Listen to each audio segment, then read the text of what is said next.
இன்றைக்கி நம்ம டேஸ்டியான சால மீன் அவியல் குழம்பு தான் பார்க்க போகிறோம். இதுக்கு தேவையானது சால மீன் நீட்டாக கழுவிக்கோங்க. தக்காளி 4 பச்சை மிளகாய் நான் எடுத்துருக்கேன். உங்களுக்கு காரம் எவ்வளவு சேர்த்துக்கோங்க. புளிக்கரிசு, அப்புறமா பூண்டு, அப்புறம் சின்ன வெங்காயம், கருவேப்பிலை இதெல்லாம் அரைச்சி வச்சுக்கோங்க.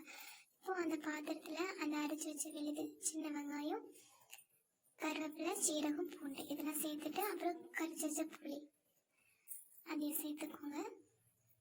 அரைச்சி வச்ச மிக்ஸி ஜார்லேயே நம்ம சேர்த்துக்கலாம். சேர்த்துட்டு தேவையான அளவு தண்ணி ஆட் பண்ணிக்கோங்க. குழம்பு மிளகாத்தூள் நீங்கள் ஆல்ரெடி வீட்டில் நீங்கள் மேக் பண்ணி வச்சுருக்கீங்க இல்லையா, அதுவே ஆட் பண்ணிக்கோங்க. லைட்டாக மிக்ஸ் பண்ணி விட்டுக்கலாம். மிக்ஸ் பண்ணதுக்கப்புறமா கட் பண்ண தக்காளி அண்ட் பச்சை மிளகாய் ரெண்டுமே ஆட் பண்ணிக்கோங்க. ஆட் பண்ணிவிட்டு கழுவி வச்சுருக்க மீனை நம்ம ஆட் பண்ணிக்கலாம்.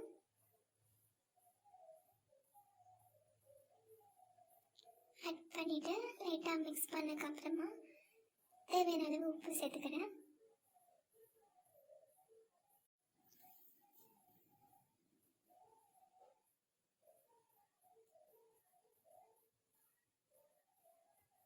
இப்போ அடுப்பு ஆன் பண்ணிவிட்டு இதெல்லாம் பண்ணதுக்கப்புறமா நம்ம அடுப்பு ஆன் பண்ணணும். இதோட ஸ்பெஷாலிட்டியாக தான் ஒரு 15 மினிட்ஸ் குக் ஆனதுக்கப்புறமா இதெல்லாமே நல்லாவே வெந்து மிக்ஸ் ஆகி நல்லா கிரேவியாக வந்திருக்கும்.